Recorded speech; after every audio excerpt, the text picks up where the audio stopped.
Good morning and welcome to Tuesdays with the Pilgrim. Today we continue reading C.S. Lewis's book, The Screwtape Letters.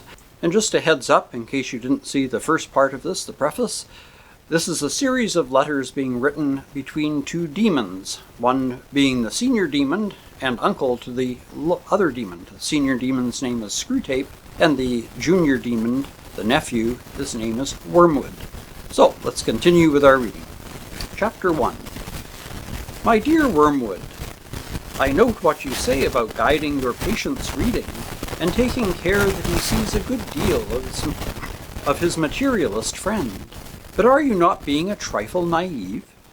It sounds as if you supposed that the argument was the way to keep him out of the enemy's clutches. That might have been so if he'd lived a few centuries earlier.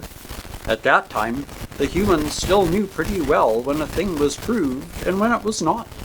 And if it was proved, they really believed it.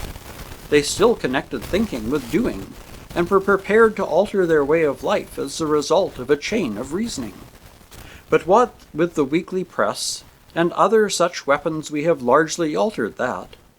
Your man has been accustomed, ever since he was a boy, to have a dozen incompatible philosophies dancing about together inside his head. He doesn't think of doctrines as primarily true or false, but as academic or practical, outworn or contemporary, conventional or ruthless. Jargon, not argument, is your best ally in keeping him from the church. Don't waste time trying to make him think that materialism is true. Make him think it is strong or stark or courageous, that it is the philosophy of the future. That's the sort of thing he cares about. The trouble about argument is that it moves the whole struggle into the enemy's own ground. He can argue too, whereas in really practical propaganda of the kind I'm suggesting, he has been shown for centuries to be greatly the inferior of our Father below. By the very act of arguing, you awake the patient's reason, and once it is awake, who can foresee the result?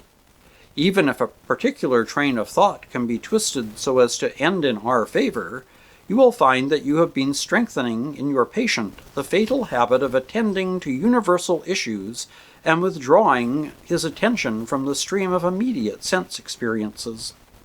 Your business is to fix his attention on the stream. Teach him to call it real life, and don't let him ask what he means by real. Remember, he is not, like you, a pure spirit. Never having been a human, oh, that abominable advantage of the enemies, you don't realize how enslaved they are to the pleasure of the ordinary.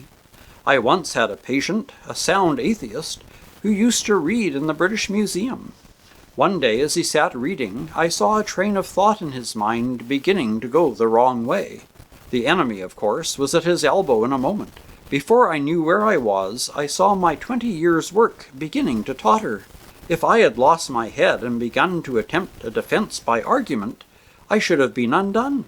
But I was not such a fool. I struck instantly at the part of the man which I had best under my control, and suggested that it was just about time that he had some lunch. The enemy presumably made the counter-suggestion, you know how one can never quite overhear what he says to them, that this was more important than lunch. At least I think that must have been what his line was, for when I said quite, in fact much too important to tackle at the end of a morning, the patient brightened up considerably, and by the time I had added, much better to come back after lunch and go into it with a fresh mind, he was already halfway to the door. Once he was in the street, the battle was won. I showed him a newsboy shouting the midday paper and a number 73 bus going past, and before he reached the bottom of the steps, I had got him into an unalterable conviction that, whatever odd ideas might come into a man's head when he was shut up alone with his books, a healthy dose of real life, by which he meant the bus and the newsboy, was enough to show him all that sort of thing just couldn't be true. He knew he had a narrow escape, and in later years was fond of talking about, quote, that inarticulate sense of actuality which is our ultimate safeguard against the aberrations of mere logic, unquote. He is now safe in our Father's home. You begin to see the point? Thanks to processes which we set at work in them centuries ago, Humans find it all but impossible to believe in the unfamiliar, while the familiar is before their eyes. Keep pressing home on him the ordinariness of things. Above all, do not attempt to use science, I mean the real sciences, as a defense against Christianity. They will positively encourage him to think about realities he can't touch and see. There have been sad cases among the modern physicists. If he must dabble in science, keep him on economics and sociology. Don't let him get away from that invaluable real life. But the best of all is to let him read no science, but to give him a grand general idea that he knows it all, and that everything he happens to have picked up in casual talk and reading is, quote, the result of modern investigation, unquote. Do remember, you are there to fuddle him. From the way some of you young fiends talk, anyone would suppose it was our job to teach. Your affectionate uncle, Screwtape. And that's the end of Chapter 1. Next week we'll continue with Chapter 2 of the Screwtape Letters. Until then, take care, stay safe, and God bless.